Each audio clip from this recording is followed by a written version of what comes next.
at www.foreverfamily. Good evening. Hello, Angelina. How are you doing? Doing well? I'm doing well. How are you doing, Bob? I think I'm doing okay. That's a good thing. I want to welcome everyone to Signs of Life, brought to you by the Forever Family Foundation. You could log on and listen and look at the website as we spend an hour with you every week, Thursday evening at 9 o'clock Eastern Standard Time at www.foreverfamilyfoundation.org. Let me bring along the numbers to you, 631-955-5400.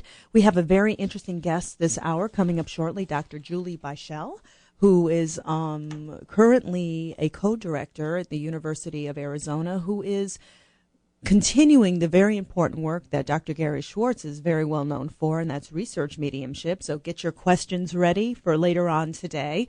We will be talking to her and her interesting work. I understand that Phran has been digging through the times of different quotes and interesting things about spirituality, and I think you have something in hand, don't you, Phran? Oh, well, actually, I wasn't even digging. Oh, you weren't? I wasn't even digging. I mean, I usually dig, and I come up with stuff, and then I kind of push it aside because we end up with such exciting stuff to talk about. But today, I received in the mail this wonderful book. Well, I'm saying wonderful because the whole concept of it is really exciting. Nice. And I started reading it, and there's a quote that he has in the preface. But first of all, I just want to give credit. The book is by William Stillman. Mm-hmm. It's called Autism and the God Connection. Interesting. And what he has been studying is the concept that, and he has studied children who have autism have some sort of psychic connections. That's been a well-known thought. Yeah. I'll be able to report more on it once I get beyond the preface, but it was the preface today that really caught my eye, and I just want to throw it at you two guys and see what you think about this. A human being is part of the whole called the universe, a part limited in time and space. He experiences himself, his thoughts and feelings as something separated from the rest, a kind of optical delusion of consciousness. This delusion is a kind of prison for us, restricting us to our personal desires and to affection for a few persons nearest to us. Our task must be to free ourselves from this prison by widening our circle of compassion to embrace all living creatures and the whole of nature in all its beauty. Nobody is able to achieve this completely, but the striving for such achievement is in itself part of the liberation and a foundation for inner security. Wow. Now, who do you think wrote that? Well, I have no clue. You going to tell us? Go ahead, take a guess. Einstein. You are correct. I am correct. Albert Einstein, wow, who I believe did not believe in the afterlife. And that is very interesting. You know, I saw a specific poster in my head when you said that. Ah. The one where he's sticking his tongue out. You know which one I'm talking about? I know exactly which one you're And it's the only about. place I've ever seen that before. And that's interesting that it came that way. So I don't think I got that information, by the way, in my normal consciousness. I think that I'm serious. But I think that's interesting because it does show, I think, that when we strive for spirituality, we do have to get that idea of self or ego out of our head. And Einstein does talk about ego being the definition of self. So I find that interesting that talks about that we have to kind of separate those inner thoughts for us to be a part of the universe. And that's what a medium does to some degree, too, that when, and Robert Brown is a wonderful teacher who was the first to say that when you do your work, the first thing you need to do is get your issues out of your head. You need to get yourself out of your head. And even when I prepare to do my work, you have to get all your thoughts out of there. And so that's a very beautiful quote. I like that a lot. What struck me about the quote is I was reminded of the book written by Stuart Edward White, called The Unobstructed Universe, and his premise was that there are two different universes. Well, there's actually one, but we live in the obstructed universe. That's the physical universe, and we all will travel to the unobstructed universe, and there is a physical barrier that we sometimes can transcend, but sometimes it's only glimpses that we get of this unobstructed universe. It's very similar to the quote that you just read by Einstein. That happened to have been a fabulous book, and that was Stuart Edward White was married to a medium. I did not know that. Actually, she had psychic abilities. Her best friend was truly a medium. That's what I thought. And his wife said, when I pass, I'm going to contact you and tell you exactly what the other side is like. Cool. And the book is all about the channeled information that she gave via her friend who was the medium to her husband and to the medium's husband, who happened to have been a physicist. Interesting. So very interesting. And yes, they talk about the obstructed part of the whole universe. So we have this huge universe with one little bitty part of it that we live in, the physical obstructed world. Right. And it's interesting, too, if you think about the concept of a layperson thinking of a scientist. You know, the biggest, I have to admit that the biggest insecurity I felt was meeting scientists because of really how intelligent they are.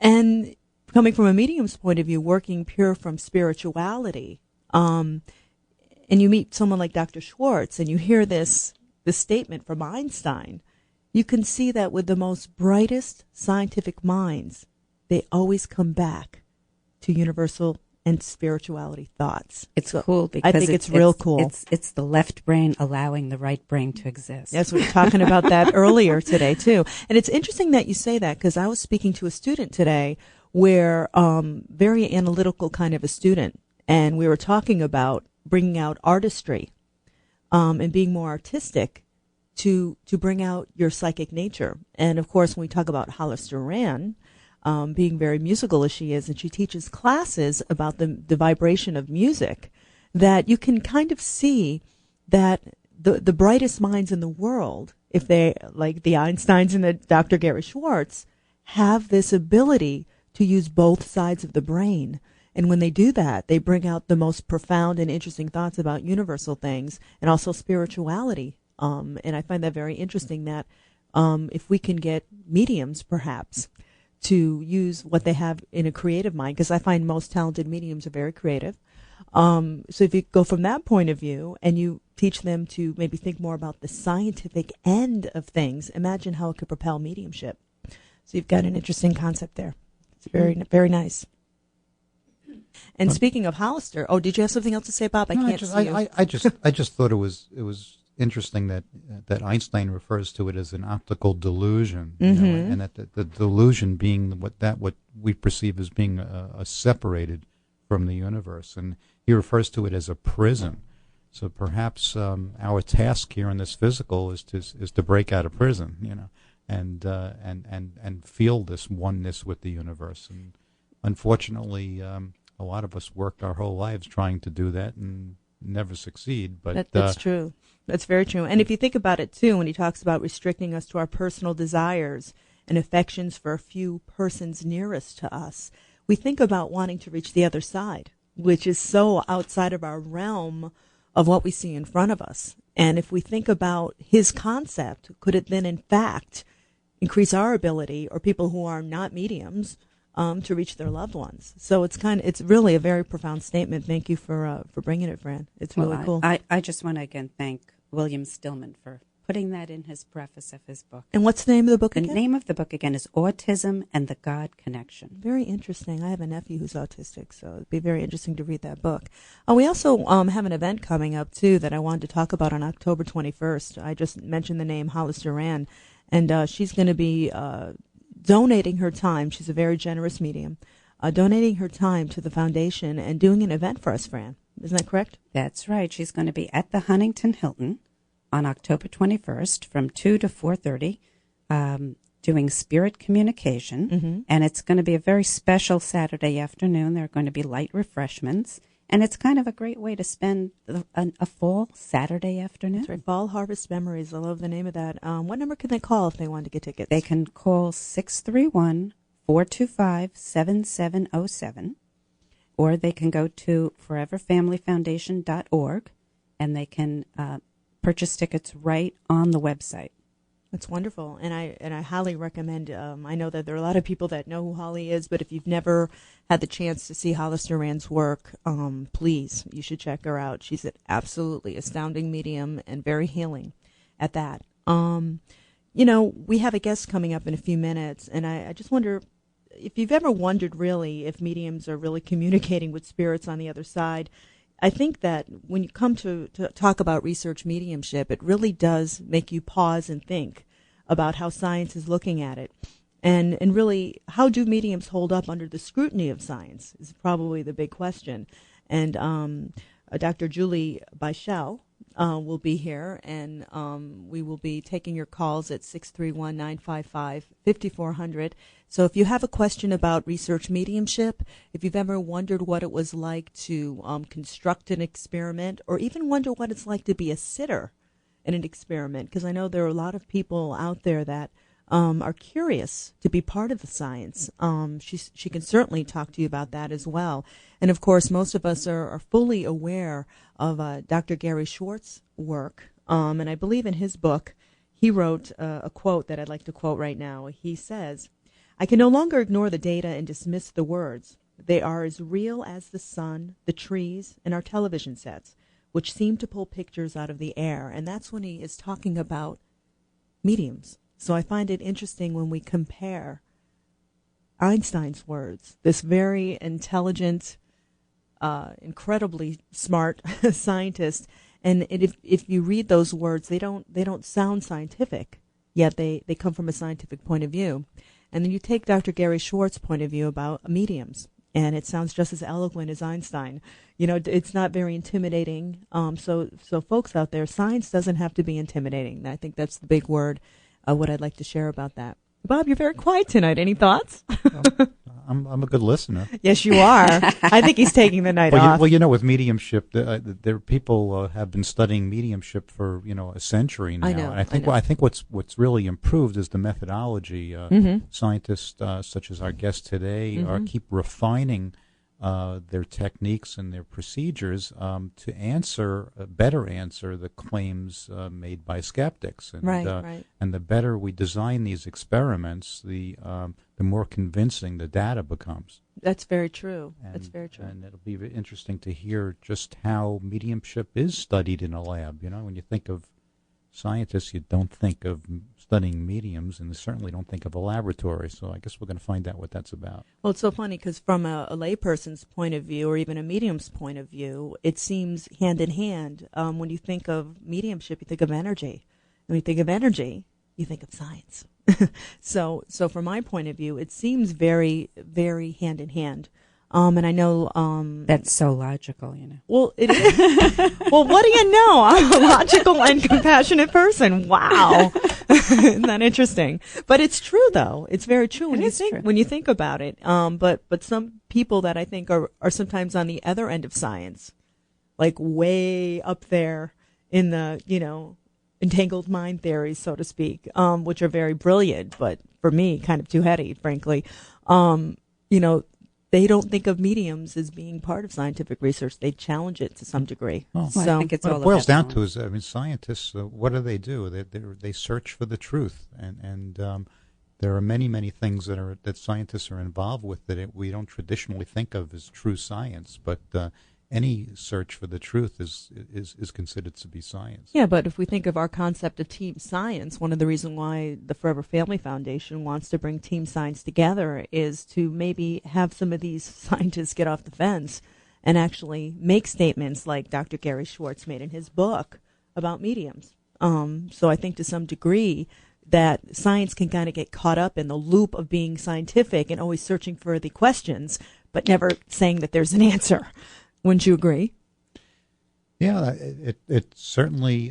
You're not going to have these scientists come off the fence until the data is overwhelming, until they feel that it's reached a certain point, and evidently they feel it hasn't reached that point yet, where they feel safe, so to speak, in discussing it in an open and frank manner. Oh.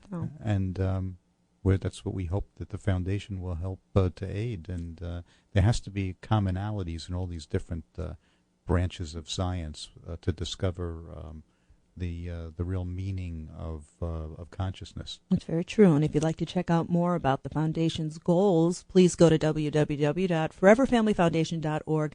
You're listening to The Signs of Life, and when we come back, we'll speak with Dr. Judy Beischel. With the Nationwide Insurance on-your-side experience, you'll enjoy quality insurance protection, personal service, and our signature blue ribbon claims. Guaranteed fair, guaranteed fast. If you've got a home and a car, Nationwide has great news for you. Right now, you could save hundreds of dollars every year on insurance for both. To find out if you qualify, contact your local Nationwide agent today. You deserve a faster, more convenient way to meet your insurance and financial needs. That's why we're here. Nationwide really does provide an on-your-side experience, guaranteed.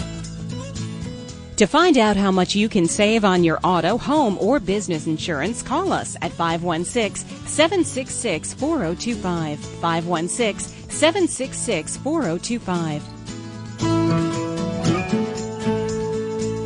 Nationwide Mutual Insurance Company and affiliated companies. Life insurance issued by Nationwide Life Insurance Company, Columbus, Ohio. Nationwide is an equal housing opportunity insurer. Products and discounts subject to underwriting review and approval. Has your marketing pitch been missing the strike zone? Maybe you need a new player to help your marketing efforts. At L&Rproductions.com, you'll find a team that can give your broadcast advertising the winning edge.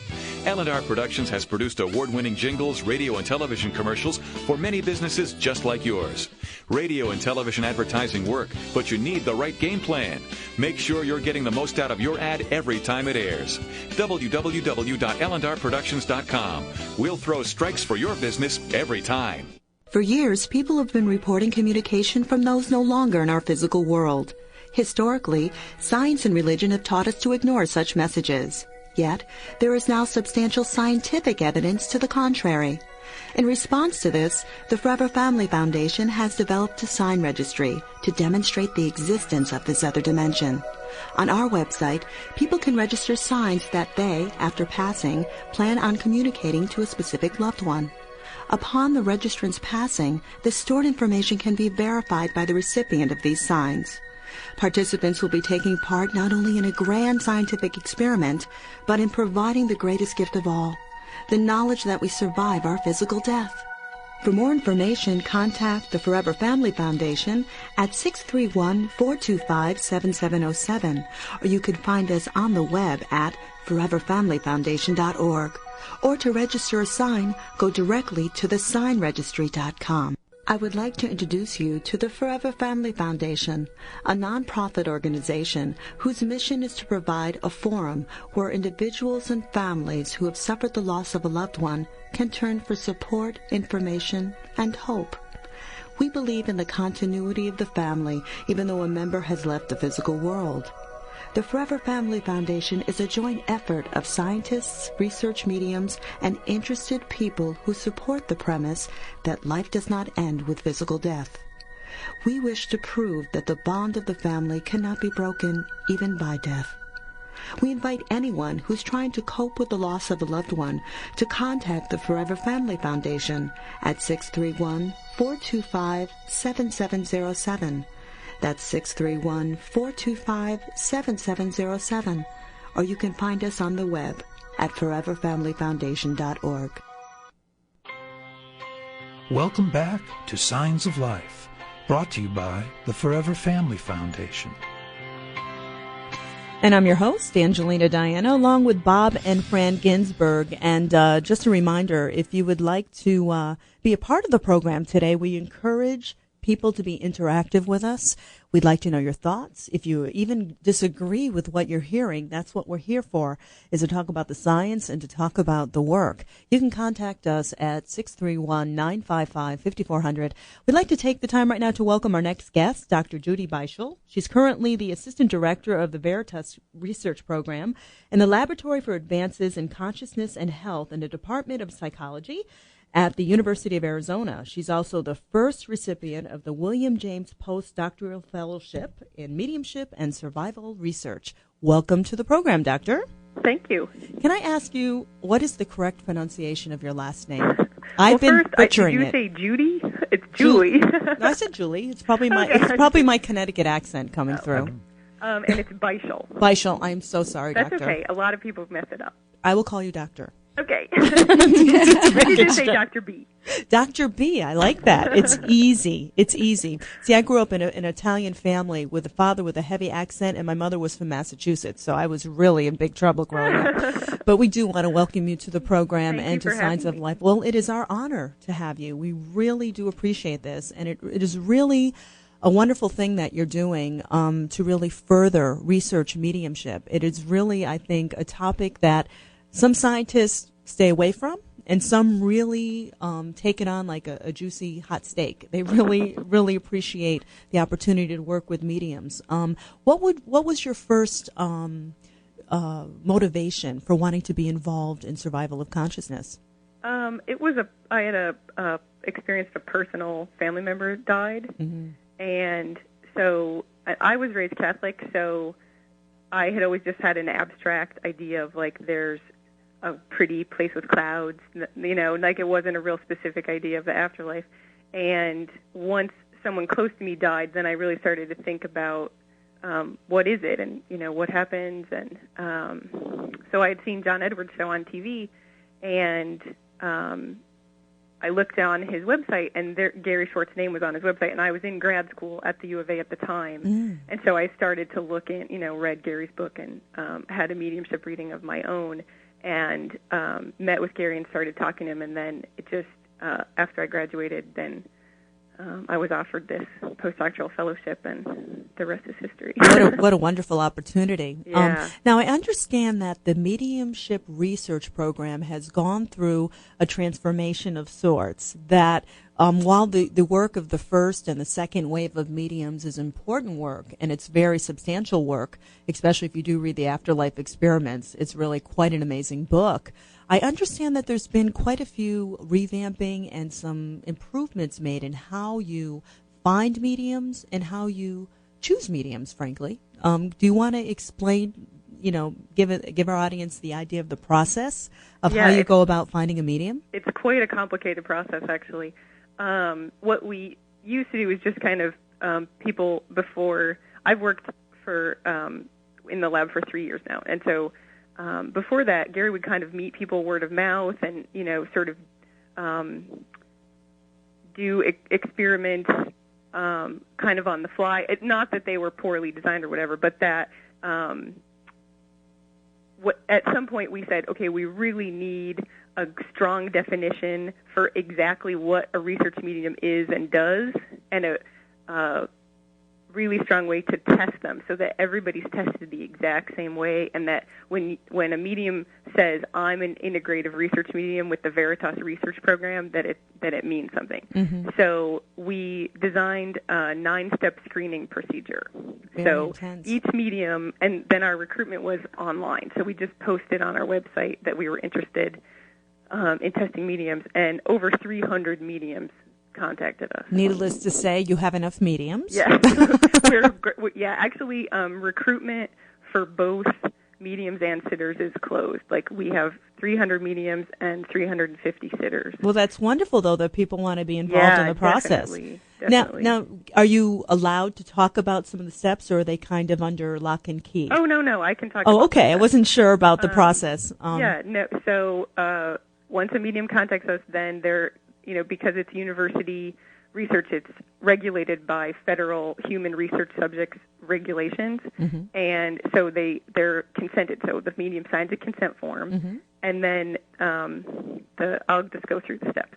So step 1, they fill out a questionnaire about their family history, medical history, culture, education, personal experiences, any mediumship training that they've experienced, and then step 2, they take 4 personality psychology. I remember those. Tests. Those are interesting. That's so. By collecting those 2 things, step 1 and step 2, we can compare it to when we get to step 5, the test readings, we can compare the accuracy of the readings to certain personality characteristics. Interesting.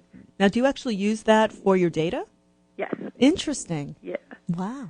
So, and then step 3, they do a phone interview with an existing research medium. Step 4, they do an interview with me. And then step 5 is the actual test readings with a sitter, where they actually communicate with the deceased person. And they do 2 deceased people, and they do both email readings and phone readings. Interesting. Okay. And we can talk later about blinding, experimental blinding, but yeah, that would be good. I could get off on that in a... Well, no, we definitely will. I'm just curious if we could finish the thought of the other processes, and then we can get to that. And then step 6, they take a take-home quiz on Dr. Schwartz's book, The Afterlife Experiment, so that they're educated about the early history of the research and implications for the conclusions of the research and whatnot. And then step 7, they take an online training course about human subjects research and the regulations involved with that. Wow. And then step 8, they take basic training in grief psychology. So they read a book for therapists about grief. And then step 9, they write a biographical statement. That's wonderful. And I think what's neat about those steps is that you're not only seeing that you're getting a committed medium, someone that's committed to it, but I think you're also adding to the quality of that specific medium. I can't tell you how many mediums aren't trained in grief. Right. And we were really worried about that because the only people a medium ever deals with are people who are grieving. Exactly. And I think it's very important to have that backbone. So I think it's really a wonderful thing. Now, you had mentioned blinding. Yes. Do you want to briefly give our audience the definition of that? And I know that there's different levels and stages of blind studies and things like that. So if you would go ahead, we'd appreciate that. The blinding is a control. Let me back up a little bit. Sure. So a successful mediumship experiment both optimizes the mediumship process, so it makes the medium feel comfortable, it mimics a natural reading environment, it motivates the deceased person, which we call the discarnate. So it motivates the discarnate to want to come talk to us.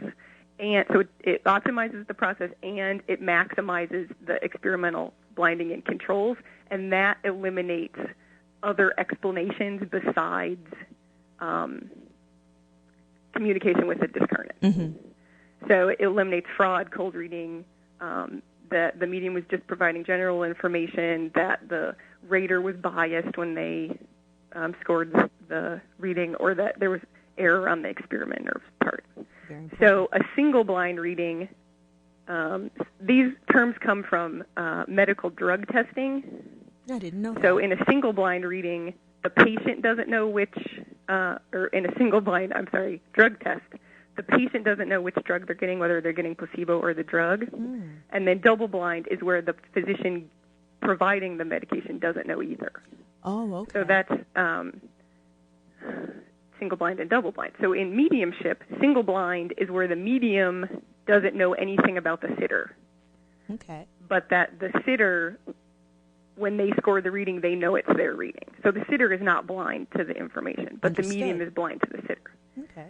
That eliminates, if you block the medium from the sitter, that eliminates what's called cold reading, where the medium is picking up on cues from the sitter. Physically, right. Right, and it eliminates fraud, because if you don't give the name of the sitter to the medium beforehand, they can't hire a private investigator, they can't... Look it up on Google, all the things that the skeptics say that they claim we do, but we don't. Yeah. Right, so a single blind reading eliminates those. Right. A double blind reading is where the medium is blind to the sitter, but the sitter is also blind to the origin of the reading when they do the scoring.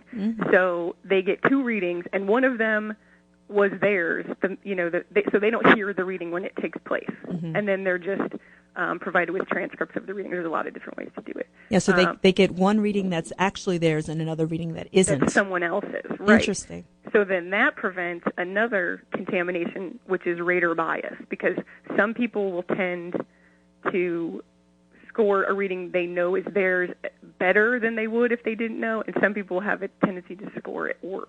Interesting. So that eliminates rater bias. Double blind eliminates rater bias. Then in mediumship research, there's what's called triple blind. So you don't have triple blind in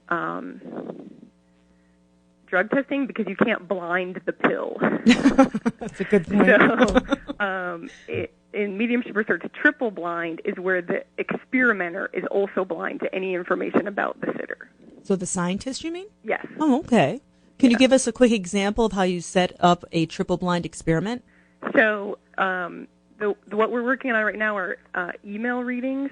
So what happens is one experimenter you have to have two experimenters to do it. One experimenter talks to the sitter, and they get the information about they train the sitter how the reading's going to work and how the scoring works. So one experimenter just deals with the sitter, and then one experimenter just deals with the medium. And then, so my research assistant's name is Michael. So Michael will deal with the sitters, and then he'll get the first name of the deceased person, and he'll email it to me. He'll email me 2 first names. So now all I have are 2 first names. I don't know anything about who the deceased people are. And then I will email one name at a time to the medium. And I'll say, okay, now do a read. And then the medium does an email reading, and then they email it back to me. And then I format it, and then I email it to Michael. And then Michael takes the reading and gives it to the sitter to score. And this is why... And I give Michael both readings, and I take the names off.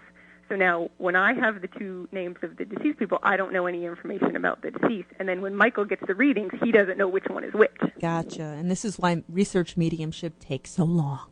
Because thank you for saying that. That is exactly right. It's very true, and it's very intricate work. Did you have a question, Bob? Hi, Dr. Beischel. It's Bob. How are you? Bob. How are you doing? Good, how are you? I never made the connection of how your PhD in pharmacology helped you with your blind studies. Oh, right. I had a question for you.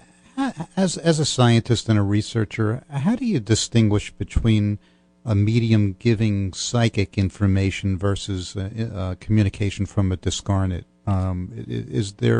Is that do you take care of that through your blind studies, or is it? Well, it comes down to communication, and I always say we study human communication. One of the people just happens to be dead, and so it's the difference between the medium seeking the information, which is what happens in psychic readings, and the information seeking the medium. So if you ask a medium, they experience it as communication with an individual that has a distinct personality, and when they have a psychic experience, they experience it as not communication, but just as them dealing with sort of, quote, dead information. Right. So most of the mediums that you've that worked with the lab in the past, if you ask them, they can definitely tell the difference between psychic information and spirit communication. Yeah. Okay. That's one of my questions that we ask them in step 4 in the questionnaire. Yeah. Do you find a difference in the data whether you're working with a medium in person, let's say in a laboratory, versus via the telephone? I think it's more of an issue of practicality. Most mediums prefer telephone readings to in-person readings, because then if they're on the phone with the sitter, they're not distracted by the emotions of the sitter, like the grief or the disbelief or the skepticism. Like they just can sort of do the reading and not those things not interfere with it. And then second, if they're on the phone, they can stay in their pajamas and there's not a stranger in their house. So that sort of puts them at ease too, because they don't have to invite a sitter into their home or office. But so either one of those things can sort of hinder the process. So from the mediums I've spoken with, most prefer phone readings, and the data show that accurate and specific information can be reported during telephone and, like I said, even email readings where there's no one with the medium. So I think that's a misconception that a lot of people have. Like, I'll get better information if I go to a medium, but I don't think that's really true. The data do not support that. Interesting. We're speaking with Dr. Julie Beischel, who is currently the assistant director of the Veritas program at the University of Arizona, who is really working very hard with research mediumship. As you can hear, the different intricacies of what it takes to get data on this specific field. We'll be taking a break right now. When we come back, Doctor, we're going to have a question from Tom from Huntington, so hopefully he'll stay on the line through the break. You're listening to Signs of Life from the Forever Family Foundation. Has your marketing pitch been missing the strike zone? Maybe you need a new player to help your marketing efforts. At L&Rproductions.com, you'll find a team that can give your broadcast advertising the winning edge. L&R Productions has produced award-winning jingles, radio, and television commercials for many businesses just like yours. Radio and television advertising work, but you need the right game plan. Make sure you're getting the most out of your ad every time it airs. www.ellendarproductions.com. We'll throw strikes for your business every time. With the nationwide insurance on-your-site experience, you'll enjoy quality insurance protection, personal service, and our signature blue ribbon claims. Guaranteed fair, guaranteed fast. If you've got a home and a car, Nationwide has great news for you. Right now, you could save hundreds of dollars every year on insurance for both. To find out if you qualify, contact your local Nationwide agent today. You deserve a faster, more convenient way to meet your insurance and financial needs. That's why we're here. Nationwide really does provide an on-your-site experience, guaranteed. To find out how much you can save on your auto, home, or business insurance, call us at 516-766-4025. 516-766-4025. Nationwide Mutual Insurance Company and affiliated companies. Life insurance issued by Nationwide Life Insurance Company, Columbus, Ohio. Nationwide is an equal housing opportunity insurer. Products and discounts subject to underwriting review and approval. For years, people have been reporting communication from those no longer in our physical world. Historically, science and religion have taught us to ignore such messages. Yet, there is now substantial scientific evidence to the contrary. In response to this, the Forever Family Foundation has developed a sign registry to demonstrate the existence of this other dimension. On our website, people can register signs that they, after passing, plan on communicating to a specific loved one. Upon the registrant's passing, the stored information can be verified by the recipient of these signs. Participants will be taking part not only in a grand scientific experiment, but in providing the greatest gift of all, the knowledge that we survive our physical death. For more information, contact the Forever Family Foundation at 631-425-7707, or you can find us on the web at foreverfamilyfoundation.org. Or to register a sign, go directly to thesignregistry.com. I would like to introduce you to the Forever Family Foundation, a nonprofit organization whose mission is to provide a forum where individuals and families who have suffered the loss of a loved one can turn for support, information, and hope. We believe in the continuity of the family, even though a member has left the physical world. The Forever Family Foundation is a joint effort of scientists, research mediums, and interested people who support the premise that life does not end with physical death. We wish to prove that the bond of the family cannot be broken even by death. We invite anyone who's trying to cope with the loss of a loved one to contact the Forever Family Foundation at 631-425-7707. That's 631-425-7707. Or you can find us on the web at foreverfamilyfoundation.org. Welcome back to Signs of Life, brought to you by the Forever Family Foundation. And I'm your host, Angelina Diana, along with Bob and Phran Ginsberg, and we're speaking to Dr. Julie Beischel. I think get those lips working, Doctor, who is currently the Assistant Director of the Veritas Program at the University of Arizona. And I understand that you really want people to understand, and I think it's really the goal of the foundation to assist you in this, that you are really totally dependent on private donors, aren't you, for your program? Oh, yeah. You know, and that it is and does take resources and money to have this research done. Right. And money is really the guiding force of any research. You know, in, quote, regular science, you need to get grants to fund any research. That's true. But there are no grants that I can apply for to do this research, so we're totally dependent on people's private donations. And then that decides what kind of research that we do. Like right now, we're working on the donations from 2 individuals, and that's all. Wow. So we need to honor the wishes of what the donors wanted that money to support. So it's not always... So they're dictating the type of science you're doing. Right. Wow. I get a lot of emails like, whatever happened to this, and why aren't you asking this question? Like, there's not support to ask that question right now. Wow. So let our listeners know that you can contact Julie at Veritas, that's Veritas, veritas@email.arizona.edu. And, of course, donations are appreciated because it's very important work. And that's something very shocking to me that just occurred to me that, if you get private donors and they want their money to be spent a certain way, it kind of diverts you from maybe the goals that you've wanted to create in the last few years. That can happen. And I think a lot of people think that we get some sort of support from the university, which isn't. The university doesn't provide funding. That's a big no there. Yeah. And of course, if you think about survival of consciousness, I mean, the government, I don't want to get too political here with Phran because she would love to talk about that. I could see her eyes just light up. Did she say politics? But it's true. It's the last thing that the government will think about funding. So, and that's why the foundation itself is so important. So please support us. We really want to help support these scientists.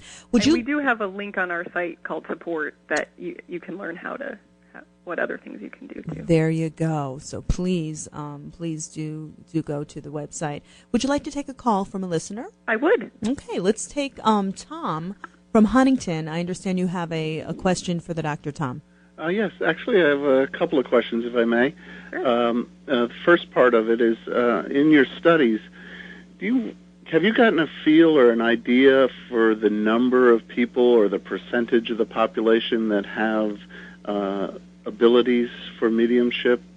And second question is, I am actually on your list for being a sitter in the near future or whenever the future is. Yeah.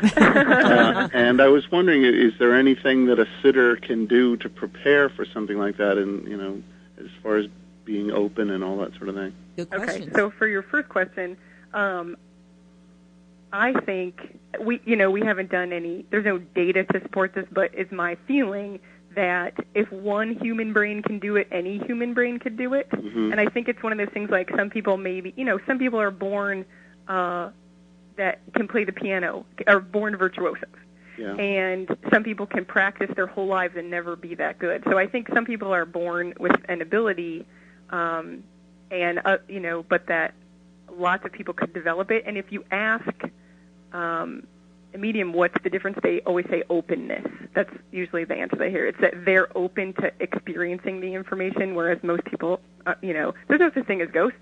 I can't talk to my dead relatives. It's just a closing of the consciousness. And I've talked to several mediums who become very angry at mediums who claim that they're gifted or that they're so special. Absolutely. Right. I think that very angers true. a lot of mediums because does. they're like, anybody could do it. And to steal that away from grieving people that they couldn't do it too, they find that really does anger them. Hear, hear. It's true. I can see Angelina agrees with me. It's true. It's very true. It's not a gift. It's definitely ability. I do believe that. So, very true. And then your second question, what a sitter can do.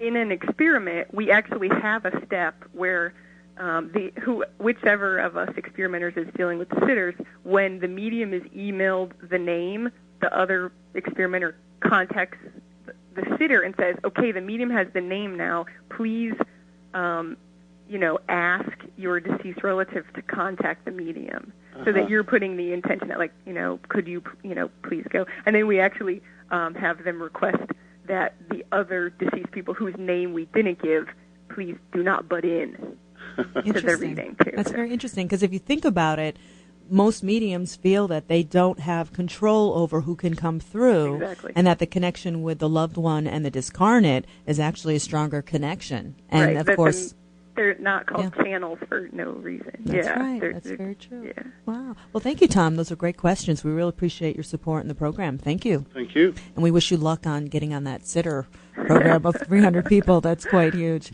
Bob, did you have a question? Well, I was going to ask, Dr. Beischel's opinion on the process. Is it your observation that who initiates the process? Does a medium initiate the contact? Does a discarnate initiate the contact, or is it neither? Is it just some sort of an entanglement of the two?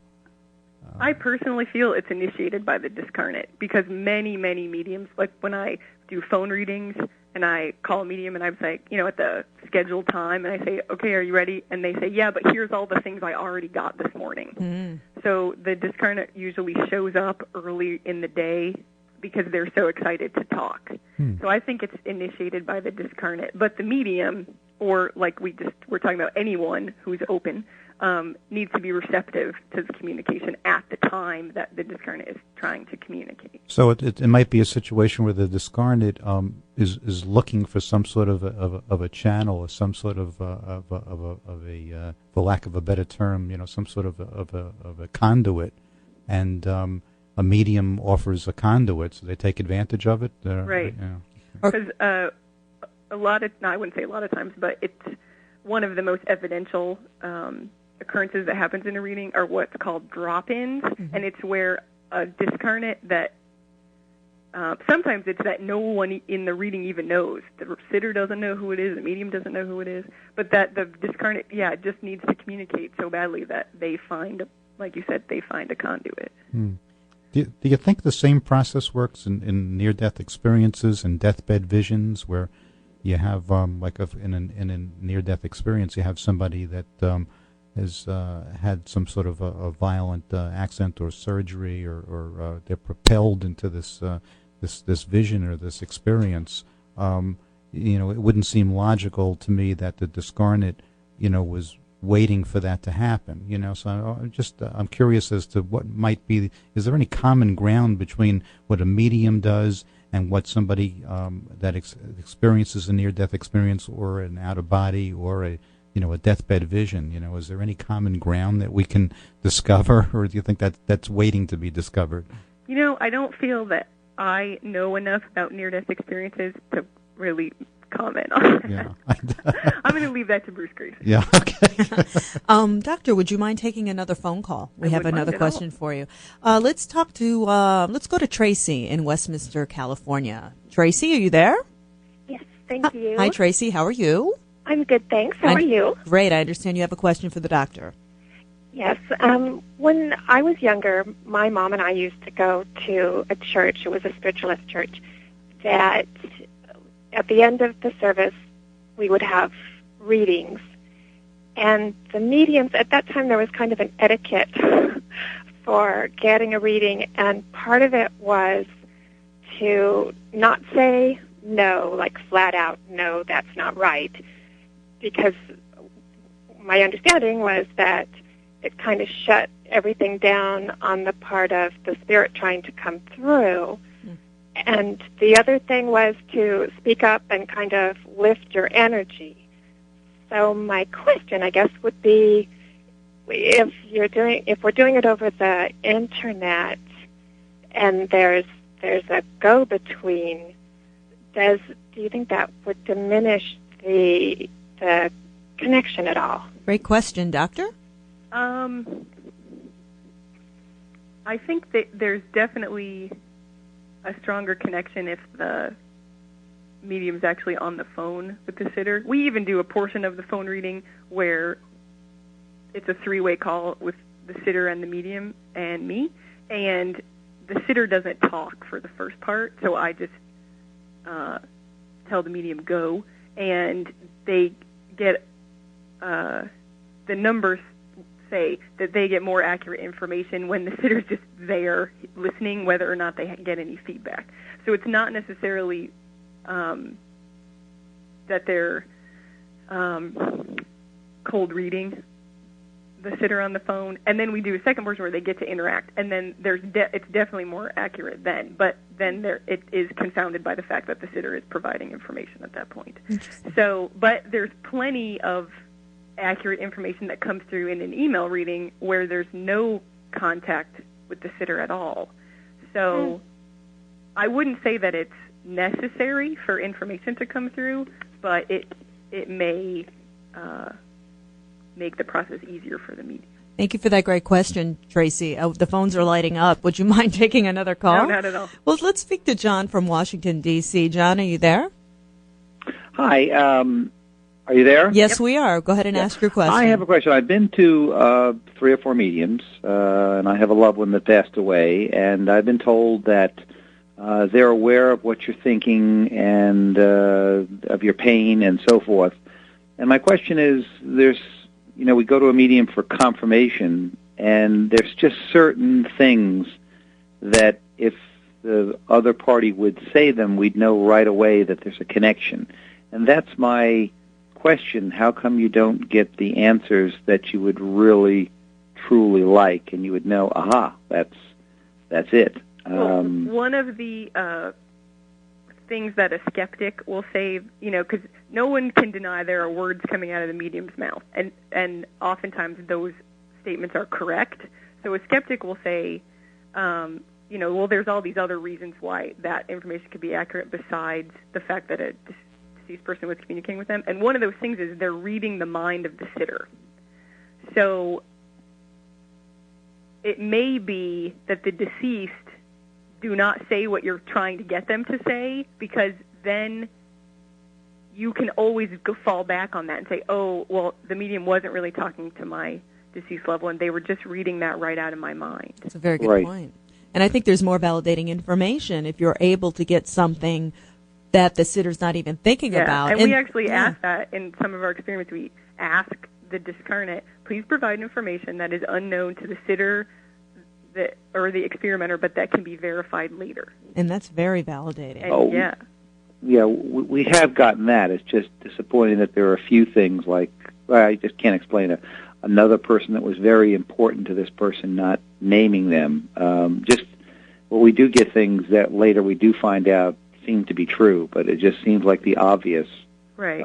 That's what we'd like to get. I know a lot of mediums, before they do a reading, they set their intention that the information that comes through is for the best and highest good for everyone involved. So if people are at the height of their grief, they may not be ready to hear from the discarnate. Right. So we tend to think, like, if we train the sitter, actually, when they do the scoring, that's part of the training, is that the information that comes through may not be what you wanted, but, the medium believes it was for the best. Right. So. Okay. That was a great question, John, and I wish you good luck in the grieving process. All right, thank you. Well, thank you for your question. Thank you very much. Doctor, we've been asking some of the scientists their thoughts that if payroll was no object, if you had millions of dollars, where would you like to see your research go? Where would be the first, or what would be the first thing that you'd like to try? Well, because I come from a medical background, my pet project, what I'm really interested in is the physiology of mediumship, and what goes on in the body during a reading. For instance, if you ask a medium to describe the cause of death of the discarnate, sometimes they'll describe pain in a certain part of their body. Mm-hmm. And normally, if I stub my toe, there's a message that's sent from the nerves in my toe to my brain that say there's pain there. Mm-hmm. And so if a medium experiences pain in her toe, is that nerve being activated? Interesting. Or is the spot where the nerve hits in the brain being activated? Or is no nerves being activated and it's simply a psychic pain? Interesting. So it's things like that. I'm really interested in the physiology of mediumship. And then the other thing I would want to do is all of the data that we've collected so far eliminates, well, I would say the most recent experiments. Like, this is I think Dr. Schwartz has been doing mediumship research for about 10 years now, mm-hmm. and the protocols develop, he started with non-blinded readings and then single-blinded and double-blinded. Now we're up to triple-blinded, mm-hmm. If not quadruple-blinded, because there are two experimenters. I guess you could even call it quadruple-blinded. But even those most regulated studies, they'll eliminate all conventional explanations, fraud, cold reading, rater bias, experimenter error, all that stuff. But they don't distinguish between telepathy with the sitter, super psi explanations, which is,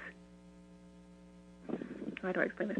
That the medium is reading the great database that is the universe, mm-hmm.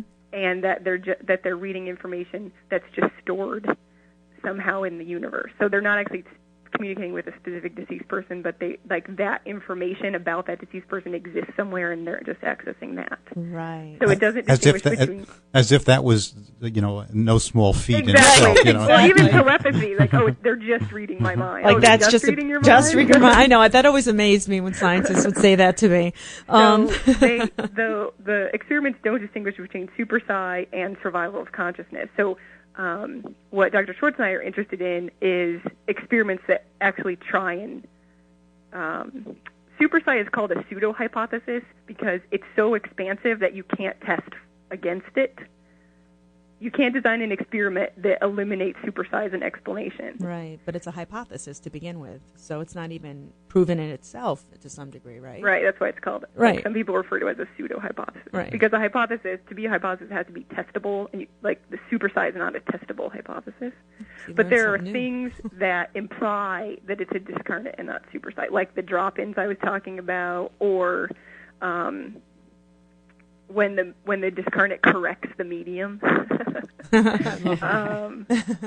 When the medium like if we do questioning and the medium interrupts, like saying the discarnate's interrupting. When I do questions, a lot of times the discarnate will answer the question before I even ask it. Things like that. So there are things like that support survival of consciousness over super psi. It's that direction that we'd like to go in the future. Wow, those are great ideas. And the last question that I have for you is, I know that one section of your testing you do ask mediums about what the other side is like, or even we ask the discarnate.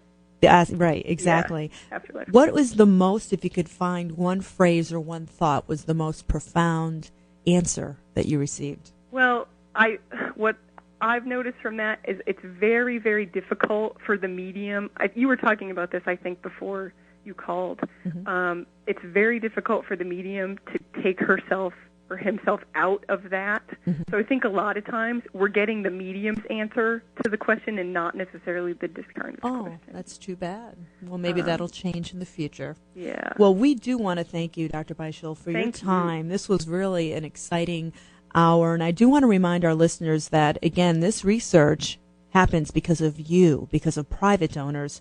And if you'd like to be a part of this, if you can't be a sitter and you can't be a medium because they're too full, one way you can be part of the program is by emailing veritas@email.arizona.edu and support it financially.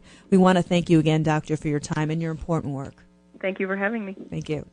Wow, that was a very interesting hour. It flew by. I don't know about you, but I thought it was absolutely astounding. And we want to thank everyone for their calls and their participation. That's what this program is all about. It is your program for you to find out more about this work. And if you know of any aspect of the work or some areas of science that you'd like us to delve into, you can email us at radio@foreverfamilyfoundation.org.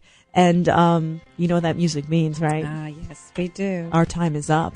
So we want to thank you again on behalf of myself, Angelina, and, of course, Bob and Phran Ginsberg and the other side.